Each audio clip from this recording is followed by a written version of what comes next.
আচ্ছা, আপনার সাথে এমন কখনো হয়েছে যে কিছু গান আপনার জীবনে বারংবার ফিরে আসছে, আর সেই গানই হয়ে উঠছে আপনার জীবনের এগিয়ে চলার সাথী?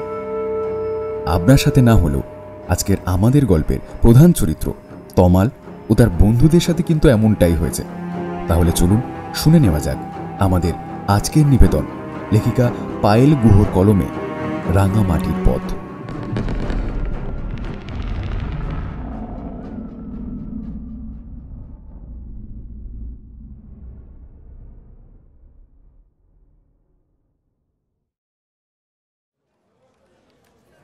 হ্যাঁ, ফাঁসি দেওয়া বলে জায়গার নাম শুনেছি, কিন্তু ফাঁসি গ্রাম তো শুনিনি।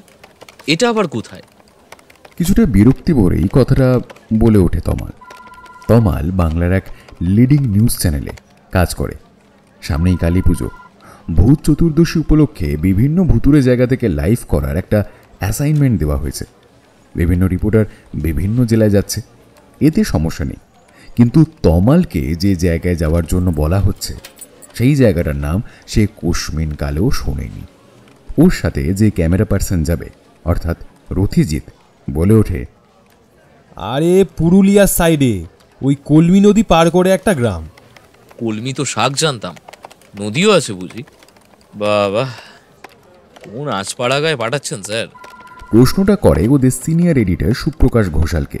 উনি 32টা দাঁতের প্রদর্শনী করে বললেন, শুধু চেনা জায়গা দেখালে হবে? একটা আননোন প্লেস দেখালেই তো টিআরপি আসবে। শুনেছি ওই গ্রামে নাকি মৃত মানুষরা বাস করে।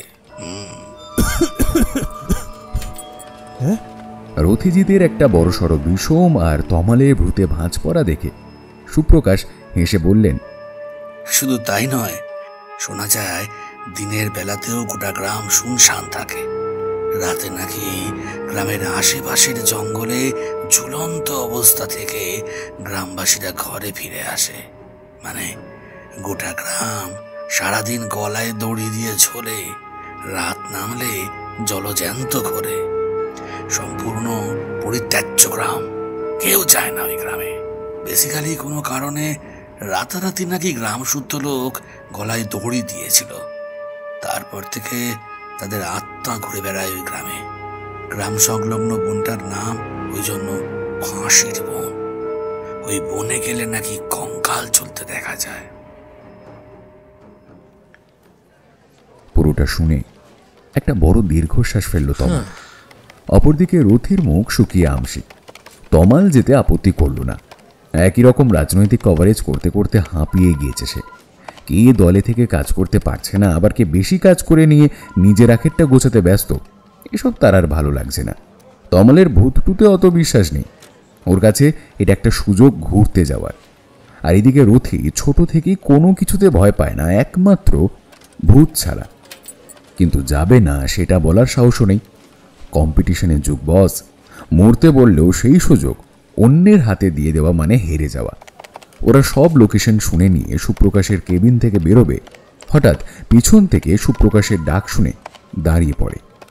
শোনো, আরেকটা কথা, জায়গাটা শুনেছি গুগল ম্যাপে পাওয়া যায় না, তাই সাবধান, তাই খুব সাবধান। আর আর তোমাদের ভূত চতুর্দশীর দিন লাইভ করতে হবে না, তোমরা বরং কাল রওনা দিয়ে শ্যুট করে আসো। আর সন্ধে নামার পরপর একটু গোঁজামিল দিয়ে রিপোর্টটা করো, কেমন? রাতে থাকার কোনো দরকার নেই, জায়গাটা সিরিয়াসলি কিন্তু ভালো না। চিন্তা নেই স্যার, ওইসব ভূত টুত ফালতু কথা। আসল পৃথিবীতে নয়, বরং গল্পের বইতে আর অডিও স্টোরি দুনিয়াতেই ওদের বাস, আর কোথাও নেই ওরা। অত শত জানি না বাবু, আমি আমার অর্ডার দিলাম, কোনো রকম বিপদে তোমরা পড়ো তা আমি একদমই চাই না।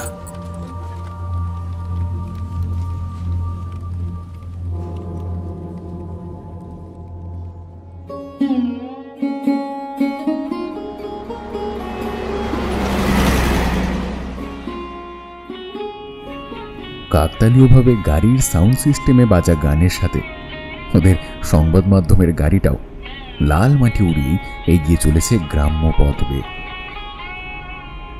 তমাল গুনগুন করে ওঠে লাইনটা, বাহ রতি, কি সিঙ্ক দেখেছিস? আমরাও কিন্তু রাঙামাটির পথ বেয়েই চলেছি। পারফেক্ট জায়গায় পারফেক্ট গান। চিওর রবি দাদু। রথি গম্ভীর স্বরে উত্তর দেয়, হ্যাঁ, আমরা যে জায়গাটায় যাচ্ছি সে মাটিও রাঙা বটে, তবে মানে ওই রক্তে নয় তো? তমাল সপ্রশ্ন দৃষ্টিতে রথিজিতের দিকে তাকায়। ওর কথার অর্থটা যে তমাল বুঝতে পারেনি তা বুঝে রথি বলে, আরে এতগুলো মানুষের মৃত্যু যে মাটির সাথে জড়িয়ে, তা কি সেটা রাঙা নয়? তমাল মাথা নাড়িয়ে সম্মতি জানায়। কথাটা এইভাবে সে ভেবে দেখেনি। রথি আরো বলে, সবার মুখ চোখ কিন্তু সুবিধার লাগছে না তমালদা। কাঁচুমাচু মুখে কথাটা বলল রথি। ড্রাইভারও চুপচাপ। এই মুহূর্তে ধুলো উড়িয়ে কাঁচা রাস্তা দিয়ে এগিয়ে চলেছে ওদের নিউজ চ্যানেলের গাড়িটা। লোকালয় ছাড়িয়েছে বেশ কিছুক্ষণ হলো। লোকজনকে জিজ্ঞেস করতে করতে ওদের যেতে হচ্ছে, কারণ কার্যক্ষেত্রে দেখা গেল সুপ্রকাশের কথাটাই সত্য। গুগল ম্যাপে অমন কোনো জায়গার চিহ্নই নেই। তবে জঙ্গলটা রয়েছে, নদীটা রয়েছে, কিন্তু যা বিস্তৃত ফাঁকা রাস্তা একবার জিজ্ঞেস করতেই হয়েছে ওদের। প্রথমে ওরা এগিয়ে গিয়েছিল, কিন্তু 2 কিলোমিটার পথ পার হবার পরেও কোনো নদীর দেখা না মেলায় বাধ্য হয়ে আবার ব্যাক করে ভালো করে লোকেশনটা শুনে আবার রওনা দিয়েছে গন্তব্যের উদ্দেশ্যে। যতজনকে জিজ্ঞেস করা হয়েছে, আচ্ছা বলছি, এই ফাঁসি গ্রামটা কোন দিকে? প্রত্যেকে ভারী অদ্ভুত ভঙ্গিতে তাকিয়েছিল। অর্ধেক মানুষ তো ফাঁসি গ্রাম নাম শুনেই উত্তর না দিয়ে পালিয়েছে। শেষ পর্যন্ত সংবাদ মাধ্যমের দোহাই দিয়ে পথের হদিশ পেয়েছে ওরা। তবে তমালের মনে আছে, শেষ যে লোকটি ওদের পথ দেখিয়ে দিল সে পই পই করে সাবধান করেছিল ওদের, আমি আবারও বলছি আপনাদের, বাবু, ফাঁসি গ্রামে যাবেন না। ওই গ্রামের ছায়াও আমরা মারাই না, আর ভুলে ওই জঙ্গলই তো যাবেন না। জায়গাটা কিন্তু একদমই ভাল না। সবটা জেনেই আমরা এসেছি, চিন্তা করবেন না। এখনো রথিজিৎকে একই উত্তর দিল। ওদিকে গাড়ি নদীর চরে এসে থেমেছে। ড্রাইভার তমালকে ডেকে বলল,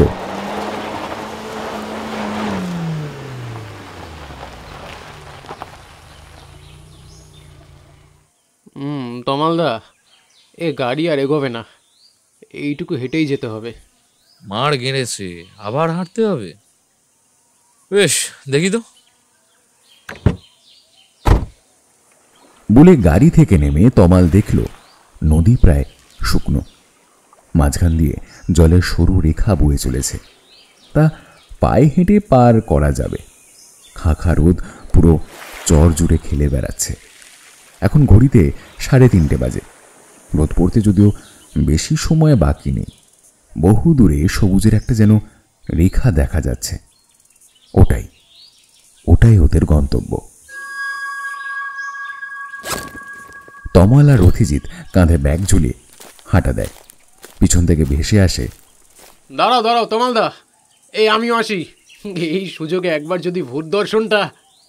ওদের গাড়ি ড্রাইভার প্রণথেশ দাও সঙ্গ নেয় ওদের। ওরা যখন ফাঁসি গ্রাম পৌঁছালো তখন সন্ধে নামছে। মূল জনপদে ঢোকার আগে সেই বনটার সামনে দিয়ে যেতে হয়। দূর থেকে খালি সবুজের রেখা দেখা গেলেও কাছাকাছি এলে বোঝা যায় ঝোপগুল্মের বন, আর ওই ফাঁসির বনের মাঝখান থেকে একটা পথ সোজা চলে গিয়েছে। কিন্তু বাড়িঘর দেখা যায় পথের মুখে এসে দাঁড়ালে। অন্ধকার ইতিমধ্যে নেমে গিয়েছে। শুধু আকাশের এক কোণে এখনো হালকা কমলা আর নীলের রেখা খেলে বেড়াচ্ছে। প্রণথেশ আর রথির হাতে দুটো হাই পাওয়ারের টর্চ জ্বলছে। রথিজিৎ এদিক ওদিক টর্চ ঘোরাতে ঘোরাতে বনের দিকে আলো ফেলে। ওর মাথায় তখনও সুপ্রকাশের কথাগুলো ঘুরছে। শুনেছি ওই গ্রামে নাকি মৃত মানুষরা বাস করে, মানে গোটা গ্রাম সারাদিন গলায় দড়ি দিয়ে চলে, রাত নামলে জলজ্যান্ত করে। গ্রাম সংলগ্ন বনটার নাম ওই জন্য ফাঁসির বন। ওই বনে গেলে নাকি কঙ্কাল ঝুলতে দেখা যায়। টর্চের আলোতে একটা জিনিস চোখে পড়ায়। চিন্তায় বাঁধ আসে তমালের। রথির সারা শরীর নিমেষে কাঠ হয়ে যায়। কাঁপা হাতে আবার টর্চের আলোটা সেই গাছটার উপর ফেলে, যেখানে কিছু সেকেন্ড আগেই মনে হলো একটা মানুষের খুলি শূন্য কোটরে ওদের দিকেই চেয়েছিল। কিন্তু কোথায়? কিছু তো নেই। কিন্তু রথির স্পষ্ট মনে আছে ও কঙ্কালের খুলি দেখেছিল টর্চের আলোয়।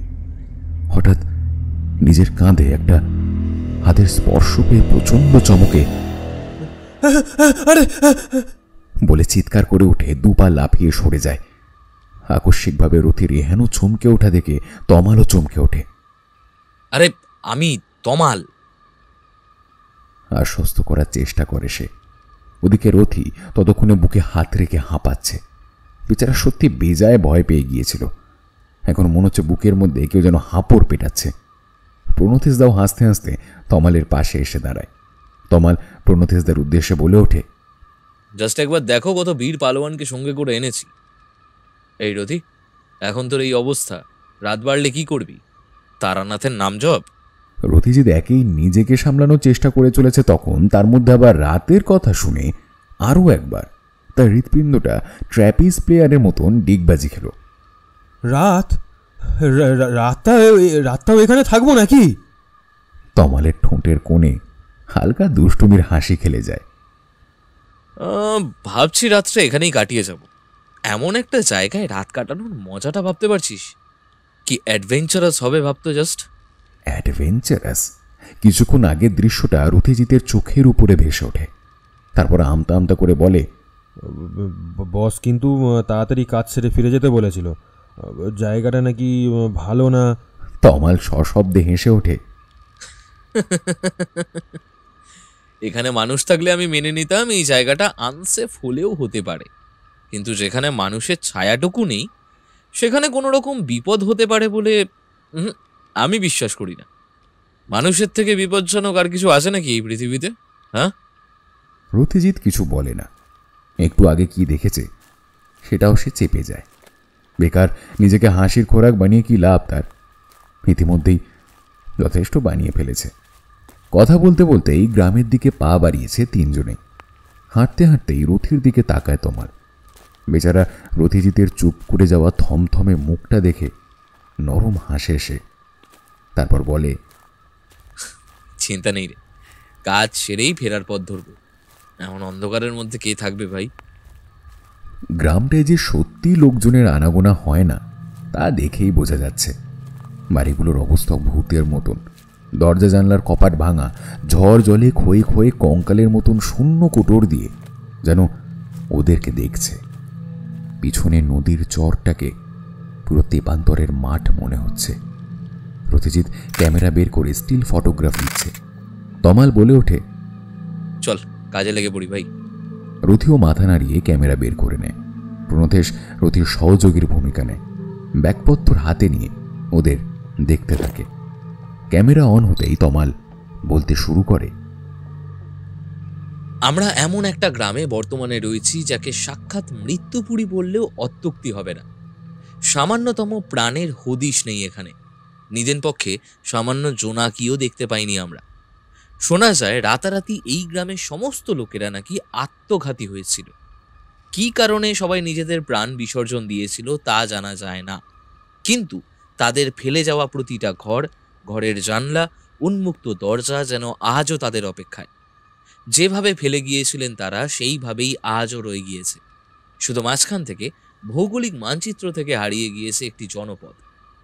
কি ছিল এই গ্রামের আসল নাম জানার কোনো অবকাশ আজ আর নেই। কলমিগঞ্জ। হঠাৎ করে ভেসে আসা এক অপরিচিত কণ্ঠস্বর শুনে ওরা তিনজনেই চমকে ওঠে। টর্চের আলো ফেলার পরেও লোকটির মুখ ভালো করে বোঝা যাচ্ছে না। কোথা থেকে এলেন উনি? একটু আগেও তো এখানে তিনজন ছাড়া কোনো জনমনুষ্য ছিল না। তিনজনই অবাক হয়ে তাকিয়ে থাকে আগন্তুকের দিকে। রথিজিতের মনে পড়ে গেল সুপ্রকাশ বলেছিল না এই গ্রামের মৃত মানুষেরা নাকি রাতে গ্রামে ফিরে আসে। এরা মানুষ নাকি ভূত? রথি জিজ্ঞেস করতে চাইল,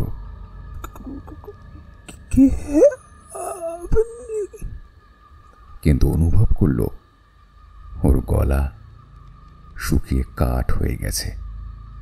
গলা দিয়ে কোনো শব্দই বেরোলো না। তবে ওর হয়ে প্রশ্নটা করল তমাল। আপনি? এর নাম আমি শ্যামল, আপনারা? তমাল ওনার প্রশ্নের উত্তরটা না দিয়ে পাল্টা প্রশ্ন ছুড়ে দেয়, আপনি কোথায় থাকেন? এখানে কিভাবে এলেন? তমালের প্রশ্নটা শুনেই উনি খিক করে বিচ্ছিরিভাবে হাসতে শুরু করলেন, যেন তমাল ভারী মজার কোনো কথা বলেছে। তমাল বেশ বিরক্ত হয়। প্রণথেশ ততক্ষণে হাতের টর্চটা নিয়ে নানানভাবে লোকটির মুখে আলো ফেলার চেষ্টা করে চলেছে, কিন্তু তবু কেন যে লোকটিকে স্পষ্টভাবে দেখা যাচ্ছে না কে জানে। তমাল ওনাকে আবার প্রশ্ন করে, কি ব্যাপার, এত হাসির কি হলো? উনি কোনো মতে নিজের হাসি থামিয়ে উত্তর দিলেন, বারে আমাদের গ্রামে এসে আমাকে জিজ্ঞেস করছেন আমি কোথায় থাকি? উত্তরটা শুনে তিনজনের মধ্যে চোখাচোখি হয়। তমালের কানে বেজে ওঠে সুপ্রকাশের বলা কথাটা, কিন্তু এটা কি আদৌ সম্ভব? মৃত মানুষ কি কখনো জলজ্যান্তভাবে চোখের সামনে এসে দাঁড়িয়ে থাকতে পারে? এতক্ষণ ধরে এত কথা বলতে পারে কখনো? লোকটি এবার বলে উঠলেন, আসুন আপনারা আমার সাথে, গ্রামের বাকি লোকেরা চলে আসবে একে একে। কথাটা বলেই ওদের পাশ কাটিয়ে পিছনের অন্ধকারের দিকে পা বাড়ালেন। তমালও সাথে সাথে এগোতে লাগলো। ওর মাথায় তখন অনেক প্রশ্ন ভিড় করেছে। হাঁটতে হাঁটতে তমাল জিজ্ঞেস করলো, আপনারা কোথা থেকে ফিরছেন? আমরা তো আলো থাকতে এসেছি, তখন কোনো জনমানুষ তো দেখিনি। সামনের কালো অন্ধকারের মধ্যে সামান্য মনুষ্য শরীরের অবয়বটুকু বোঝা যাচ্ছে। সেই অন্ধকার থেকে ভেসে এলো, আমরা ওই পাশের জঙ্গলে থাকি। উত্তরটা শুনে রথির বুকটা ছ্যাঁত করে উঠল। রথি খানিক পিছিয়ে গিয়েছিল। ও চকিতে তমালের পাশে এসে গলা নামিয়ে বলে, সব মিলে যাচ্ছে তমালদা, আমরা এদিকে যাচ্ছি কেন? তমাল কথাটা শুনে পাত্তা না দিয়ে লোকটিকে জিজ্ঞেস করে, জঙ্গলে থাকো মানে? একটা অদ্ভুত হাসির শব্দ ভেসে এলো, কিন্তু কোনো উত্তর এলো না। তমাল হাঁপ ছাড়ে। তবে ও ঠিকই ভেবেছিল এখানে লোক থাকে, এত পপুলেশন, লোক যাবে কোথায়? বাইরের মানুষজন কম আসে বলে ভুল কথা রটেছে। লোকটা এগিয়ে চলেছে গ্রামের ভেতরের দিকে। কি যেন একটা গান গুনগুন করে চলেছেন উনি। একে অন্ধকার, লোকটা এত অন্ধকারের মধ্যে হাঁটছে কিভাবে? ওরা যে এর মধ্যে কতবার হোঁচট খেলো কি জানে। রথি মুখ বাড়িয়ে তমালের কানে কানে বলে, আর কত দূর নিয়ে যাবে তমালদা? আমরা জ্বালা বেকার যাচ্ছি। লোক আছে যখন তখন তো আমাদের প্রজেক্টটাই পুরো মাটি, ফালতু সময় নষ্ট করে হবে কি? ওরা অনেকটাই ভেতরে চলে এসেছে ইতিমধ্যে। কথাটা তমালের যে মনে হয়নি তা নয়। ভূত চতুর্দশী স্পেশাল প্রতিবেদনে ভূত দরকার, তাতে মানুষ থাকলে কিভাবে চলবে? কিন্তু তমালের কৌতূহল তো হচ্ছে। আলোয় আলোয় যে কটা বাড়ি দেখলো তাতে তো মনে হয় না কেউ গ্রামে থাকে বলে। তবে এটাও ঠিক, লোকটা কি চলে এই পরিত্যক্ত গ্রামটায়? কৌতূহল সাংবাদিকদের যা একটু প্রয়োজনের বেশিই থাকে। এই কৌতূহলটুকু না মিটিয়ে ও ফিরেও শান্তি পাবে না। আর কত দূর যে যেতে হবে কে জানে। তমালের থেকে কোনো উত্তর না পাওয়ায় রথিজিৎ চুপ হয়ে যায়। আশপাশটা ভীষণ রকম শান্ত। এত নৈশব্দের মধ্যে শব্দের একমাত্র উৎস বলতে ওদের পায়ের শব্দ আর ওই লোকটার গুনগুন করা গান। এতক্ষণে রথিজিৎ চিনতে পেরেছে গানটা।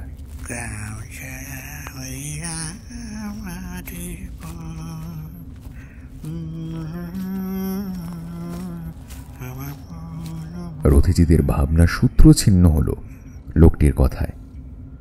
বসুন বাবুরা। তমালরা দেখল ওরা প্রায় গ্রামের ঠিক মাঝখানে আছে। এটা অনেকটা বড় চত্বরের মতো একটা খোলা জায়গা। মাঝখানে একটা ন্যাড়া গাছ। সে গাছের নিচটা বাঁধানো ছিল কোনো এককালে, যা বর্তমানে ভগ্নপ্রায়। আর সেই আধ ভাঙা বাঁধানো জায়গাটায় বসতে বলছেন উনি। ওদের দাঁড়িয়ে থাকতে দেখে উনি মনে হয় ওদের মনোভাবটা আঁচ করতে পেরেছিলেন। নিজে থেকেই বলে ওঠেন, আসলে আমাদের গ্রামটার অবস্থা খুব খারাপ বাবু, এর চেয়ে ভালো বসার জায়গা আর। আরে না না, ঠিক আছে, অসুবিধা নেই, চল বস। তিনজনেই মাটির ঢিবির উপর বসে। আর বসা, রথির বুকের ভেতর যেন কেউ হাঁপড় পিটছে। ওর মনের ভেতরে যে অনুভূতিটা কাজ করছে তাও ভাষায়ও প্রকাশ করতে পারবে না, কিন্তু প্রচণ্ড ছটফট করছে ভেতর ভেতর। ওর মন বলছে এখানে থাকাটা ঠিক হচ্ছে না। আপনারা বসুন, আমি গ্রামের বাকি লোকদের ডেকে আনছি। বলেই উনি প্রায় চিৎকার করেন, কোথায় বাকি সবাই? এই দেখো, আমাদের গ্রামে নতুন লোক এসেছে, সবাই আসো।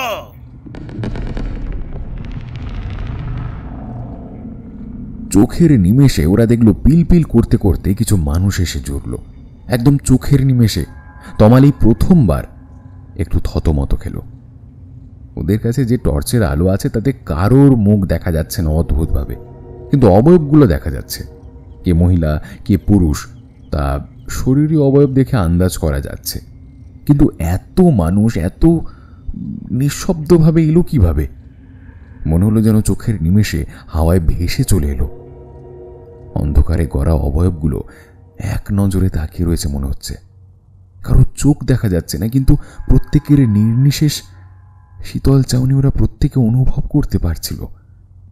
ব্যাপারটা এত অস্বস্তিকর যে সেটা কাটানোর জন্য তমাল বলে ওঠে, দাদা বলছি একটু জল হবে?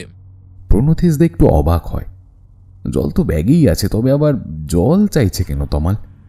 কিন্তু কিছু বলার আগেই ওই শ্যামল নামক ব্যক্তিটির উত্তর শুনে হাঁ হয়ে যায় তিনজনে। না দাদাবাবু, গ্রামে তো জল নেই। জল লাগলে আপনাদের সেই নদীতে যেতে হবে, আর আপনাদেরই সে ব্যবস্থা করতে হবে।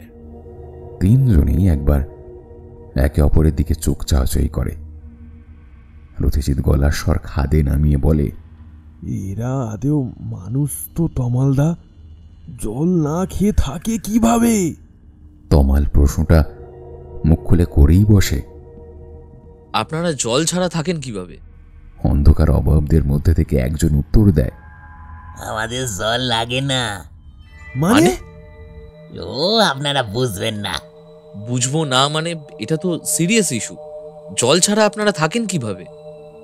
আপনার কথা তো অর্ধেক বুঝতেই পারছি না বাবু, তবে শেষ প্রশ্নটুকু বুঝছি। আমাদেরও সব লাগে না দায়িত্ব বাবু। এই তো কটা ঘন্টা রাতটুকু কাটাতে পারলেই আমাদের চলে যায়, আবার কি। কথাবার্তাগুলো কিরকম যেন অসংলগ্ন। তমালের মাথা ঘেঁটে যায়। ওদিকে রথিজিৎ আর প্রণথিস ভাবে এরা কি হিব্রু ভাষায় কথা বলছে, নাহলে কিছু বুঝতে পারছে না কেন? তমালের একটা মহৎ গুণ আছে, ও কিছু বুঝতে না পারলেও সেটা প্রকাশ করে না। মানুষগুলোর কথার অর্থ পুরোপুরি বুঝতে না পারলেও পাল্টা প্রশ্ন করে, আপনারা সরকারকে কিছু জানাননি কেন? উল্টো দিক থেকে কোনো উত্তর আসে না। ওর মনে হয় উল্টো দিকের মানুষগুলো এবার ওর কথা বুঝতে পারছে না। তমাল টপিক বদলায়, প্রশ্ন করে, আপনাদের তো বাড়ি ঘরগুলোর অবস্থা খুব খারাপ, এর মধ্যে থাকেন কিভাবে? এইবার উত্তর আসে উল্টো দিক থেকে। গলাটা শুনে বুঝতে পারে সেই শ্যামল নামক লোকটি কথা বলছে। ওই যে বললাম বাবু, শুধু রাতটুকুর ব্যাপার, আমাদের অসুবিধা হয় না। তমাল একের পর এক প্রশ্ন করতে থাকলেও রথি মনে মনে অঙ্ক মেলাতে থাকে। প্রচলিত যে কথা চলে আসছে তার সাথে এদের কথাগুলোর কি খুব পরিবর্তন রয়েছে? এরা বারবার বলে যাচ্ছে শুধুমাত্র রাতটুকুর ব্যাপার। সকালে সবাই মিলে বনে যায়। গ্রামের সবাই মিলে বনে কি করে? বনভোজন? তা নতো তবে কি সত্যি এরা? রথিজিৎ কি মনে করে ব্যাগ থেকে ক্যামেরাটা আবার বার করে, ছবি তুলতে থাকে রথি। তমাল ব্যাপারটা লক্ষ্য করে। মানুষগুলোর পারমিশন ছাড়াই ছবি তুলছে দেখে খানিক বিরক্ত হয় তমাল রথিজিতের ওপর, কিন্তু তোলা ছবিগুলো দেখতে গিয়ে থমকে যায় রথিজিৎ। কোথায় মানুষ? ওর ছবিতে সামনে খাঁ খাঁ করা প্রান্তর ছাড়া আর কিচ্ছু নেই। রথিজিতের বুকটা ছ্যাঁত করে ওঠে। কাঁপা কাঁপা হাতে ক্যামেরাটা বাড়িয়ে দেয় তমালের দিকে। তমাল ক্লিকগুলো দেখে, একবার তাকায় রথিজিতের দিকে আর একবার তাকায় প্রণথেজদার দিকে। প্রণথেজদাও ক্যামেরার ছবিগুলো দেখছিল। একবার ক্যামেরার দিকে তিনি তাকাচ্ছেন আর আরেকবার তাকাচ্ছেন সামনের দিকে। এতগুলো মানুষ সামনে ভিড় করে দাঁড়িয়ে আছে।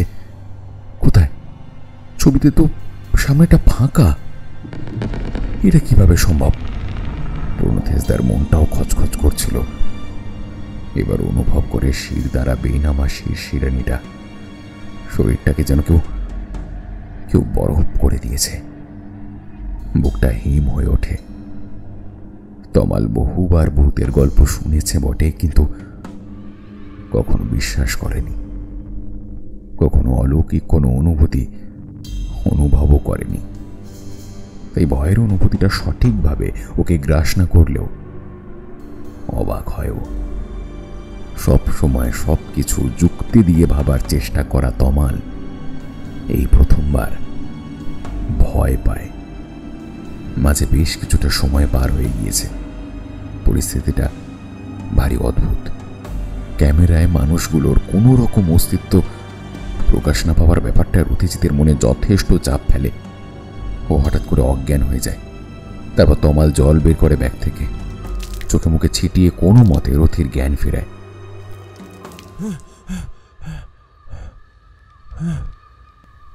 রথিজিতের জ্ঞান ফিরতে ফিরতে তমালকে বলতে থাকে,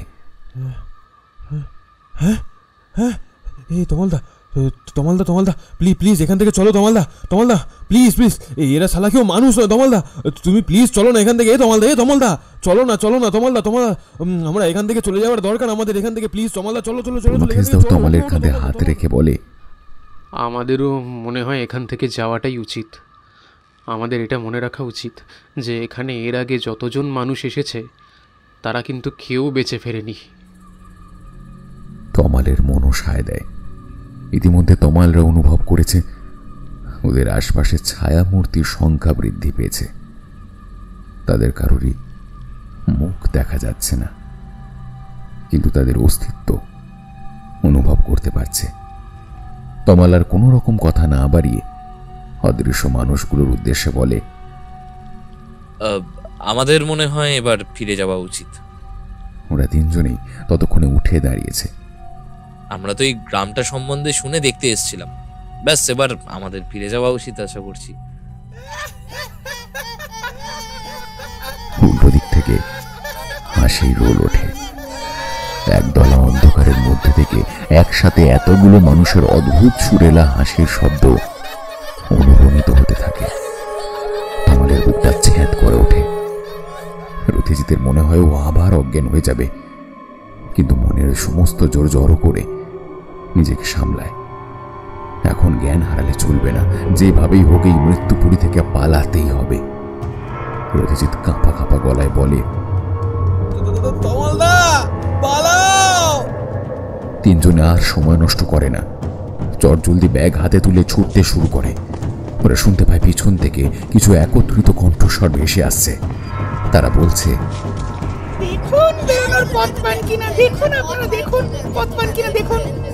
ওরা তিনজনে ছুটতে শুরু করে। কানে ভেসে আসতে থাকে হাসির রোল।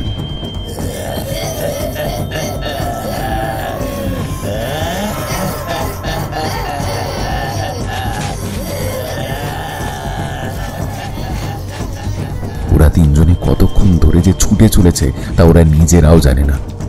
হঠাৎ ওদের সম্বিত ফেরে একটা সম্মিলিত গুঞ্জনে।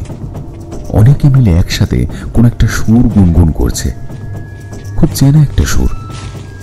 সুরটা চিনতে সময় লাগে না রথিজিতের। বলে ওঠে,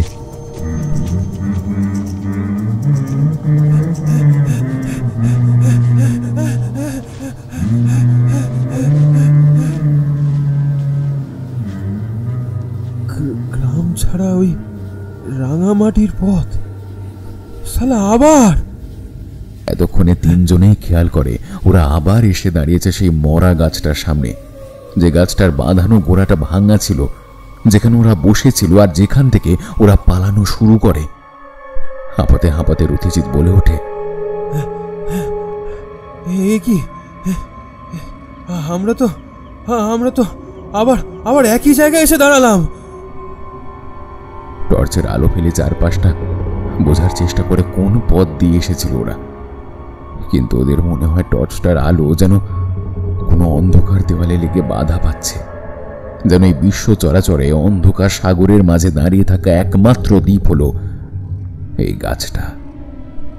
এই গাছটা ছাড়া পৃথিবীর আর কোনো অস্তিত্ব নেই। রথিজিৎ বলে ওঠে, এবার কি হবে তমালদা? তমাল কিচ্ছু বুঝতে পারছে না কি করবে এবার, কি করা উচিত। ফোন দেখে তমাল, কিন্তু কোনো টাওয়ার নেই ফোনে। কোথায় এসে পড়লো? আদৌ কি বের হতে পারবে তারা এই ফাঁসি গ্রাম থেকে?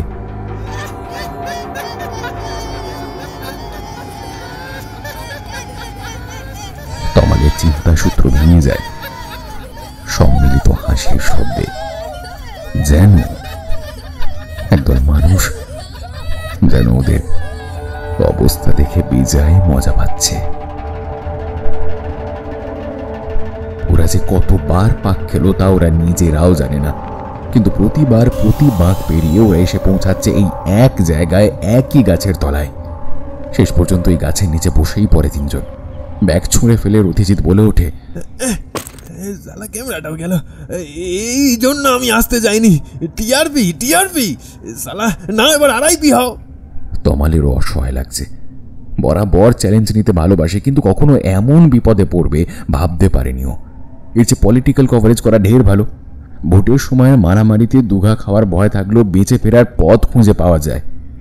অপরদিকে প্রণথেশের পুরো পরিবার রয়েছে, মা, বউ, মেয়ে। ফোন খুলে তাদের ছবি দেখছে।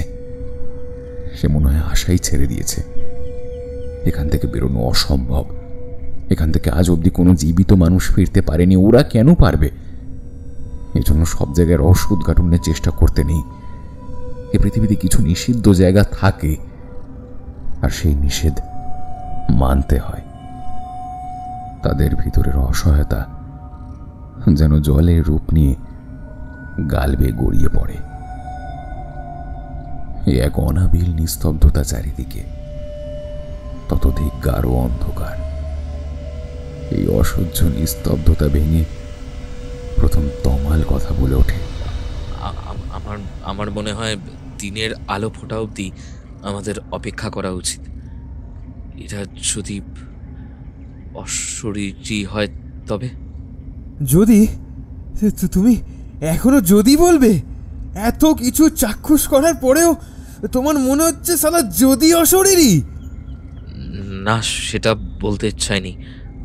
আমি বলছি যে ওরা যখন অশরীরী, তখন সকালে দিনের আলোয় ওদের অস্তিত্ব থাকবে না। আমাদের জাস্ট এই রাতটুকু কাটিয়ে দিতে হবে। হ্যাঁ, খুব করেছ। আগে রাতটুকু প্রাণে বাঁচলে হয়। না না না না না, কিচ্ছু হবে না, কিচ্ছু না। আমরা ঠিক ফিরতে পারবো। না, পারবেন না। কে? পরিচয় জেনে কি হবে? এটুকু জেনে রাখুন, আমার একটাই পরিচয়। আমিও আপনাদের মতন কৌতূহল মেটাতে এই গ্রামে এসে পড়েছিলাম। তারপর? তারপর আর কি, যে গাছের নিচে বসে আছেন সেই গাছেই আমার স্থান হলো। ওই দেখুন। ওরা তিনজনেই টর্চটা গাছে তাক করে উপরের দিকে চাইল। নিভু নিভু টর্চের আলোয় যে দৃশ্যটা দেখল তা দেখে তিনজনের হৃৎপিণ্ডটাই কেঁপে উঠল। দেখে গাছটির প্রত্যেকটা ডাল থেকে ঝুলছে একটা করে কঙ্কাল। কোথায়? আগে তো দেখেনি, নাকি তখন অন্ধকারে চোখে পড়েনি? অন্ধকার থেকে ভেসে আসে, ওই যে তিনটে ফাঁকা ডাল দেখছেন, ওখানেই আপনাদের স্থান হবে। কি? রথিজিৎ বুঝে যায় আর এখানে দাঁড়িয়ে থাকার কোনো মানে হয় না। প্রাণে বাঁচার তাগিদে আর এক মুহূর্ত না দাঁড়িয়ে ছুটতে শুরু করে ওরা। ভুলে যায় যে পালানোর কোনো পথ নেই। তমাল দেখে সেই 3টে ফাঁকা ডালে 3টে দড়ি ঝুলছে, যে দড়ির মুখে ফাঁস জড়ানো। ওর মনে হয় দড়ি 3টে যেন ধীরে ধীরে বড় হচ্ছে, জীবন্ত সাপের মতন লকলকিয়ে এগিয়ে আসছে ওদের দিকে। দৃশ্যটা প্রণথেশও দেখতে পায়। রথিজিৎকে ছুটতে শুরু করতে দেখে ওরা দুজনও সব ভুলে প্রাণ বাঁচানোর তাগিদে পড়ি কি মরি করে ছুট লাগায়। তমালের হাত থেকে খসে পড়ে টর্চটা, পড়ে গিয়ে নিভে যায় সেটা। আর সেই মুহূর্তে 3জনেই গলা একটা টান অনুভব করে, ঝুপ করে নেমে আসে অন্ধকারে। ওরাও বুঝতে পারে না আদপে চোখে অন্ধকার নামলো নাকি টর্চ নিভে গিয়ে। চরাচর জুড়ে ছড়িয়ে পড়ে সেই অলৌকিক হাসির রোল। সেই হাসির শব্দে চাপা পড়ে যায় 3জন মানুষের মিলিত শেষ আর্তনাদ, চিরকালের মতন। ধীরে ধীরে আবার বদলে যেতে লাগলো হাসির রোলটা, এক পরিচিত গানের সুরে, যে সুর বুকে করে আজ কত শত বছর ধরে নিজেদের মাতৃভূমি আটকে পড়ে আছে কতগুলো অশরীরী মানুষ, যাদের না আছে মুক্তি, না আছে বাঁধন।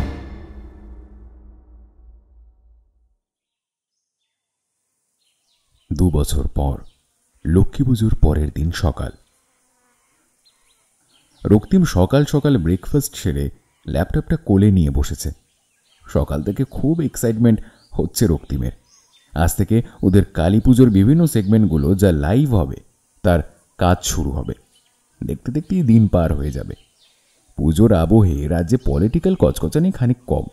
এই সুযোগে একটু অন্যরকম কাজ করে নেওয়া যাবে এই ভেবেই বসের থেকে ভূত চতুর্দশী স্পেশাল প্রজেক্টটা হাতে নিয়েছ। আজ ও আর সাথে আরও 2জনের টিম বেরিয়ে যাবে শুটে। কিন্তু লোকেশনটা তো এখনো মেল করলো না। রক্তিম একবার ঘড়িটা দেখে ল্যাপটপের মেল বক্সটা খুলল। অফিস যাবে নাকি ডাইরেক্ট বেরিয়ে যাবে কিছু বোঝা যাচ্ছে না। না, কোনো মেল আপাতত আসেনি। আরও কিছুক্ষণ অপেক্ষা করবে ভেবে ল্যাপটপ নামিয়ে স্নানে যাবার প্রস্তুতি নেয় সে। প্রায় মিনিট 10 পর বাথরুমের জলের শব্দকে ছাপিয়ে একটা সুর কানে ভেসে আসে রক্তিমের। পরিচিত সুর, তার রিংটোন। রক্তিম বোঝে তার ফোনে কল এসেছে। চটজলদি স্নান সেরে বেরোতে বেরোতে আরও মিনিট 5 লেগে যায়। ওদিকে ফোনটা একটানা বেজেই চলেছে। মাথা কোনো রকমে মুছতে মুছতে ফোনের রিংটোনের সাথে সাথে গানটা গুনগুন করতে করতে ফোনের দিকে এগোয়। ফোনটা রিসিভ করে, আর ফোনের একতরফা বাক্যালাপগুলো অনেকটা এই রকম। Hello, yes sir, I am ready. কোথায় লোকেশনটা? ফাঁসি হোয়াট? ফাঁসি গ্রাম? ও বাবা, এটা আবার কোথায়? পুরুলিয়া? ওকে ওকে, ঠিক আছে, ম্যাপে দেখে নেব। হ্যাঁ, ম্যাপে নেই। কলমি নদীর তীরে? ও ওকে ওকে স্যার, ওকে স্যার, আমি তৈরি এই অ্যাসাইনমেন্টের জন্য।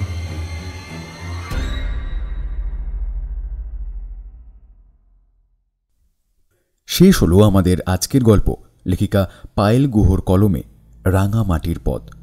গল্পে তমালের চরিত্রে সৌরভ রায়, রথিজিৎ কৌস্তব, সুপ্রকাশ ঘোষাল, সৌরভ সাহা, প্রণথেশ দা নীল, রক্তিমের চরিত্রে দেবাঞ্জন। গল্পের সমগ্র পরিচালনা ও কথকের ভূমিকায় আমি দীপম। গল্পের সাউন্ড ডিজাইনিং ও এডিটিংয়ে এমএম প্রোডাকশন এবং পোস্টার ডিজাইনে ক্রিয়েটিভিটিক্স। কেমন লাগলো আমাদের আজকের নিবেদন তা অবশ্যই জানান আমাদের কমেন্ট বক্সে। গল্পটি ভালো লাগলে এটিকে লাইক করুন, শেয়ার করুন, আর হ্যাঁ, চ্যানেলটিকে সাবস্ক্রাইব করতে কিন্তু একদম ভুলবেন না। আপনিও যদি আপনার লেখা গল্প আমাদের দিতে চান তাহলে মেল করুন আমাদের ডেসক্রিপশন বক্সে দেওয়া মেল আইডিতে। আমরা আবারও হাজির হব এমন নানান ভিন্ন স্বাদের গল্প নিয়ে। ততদিন stay safe and stay tuned into মৌলিক ই মিডিয়া।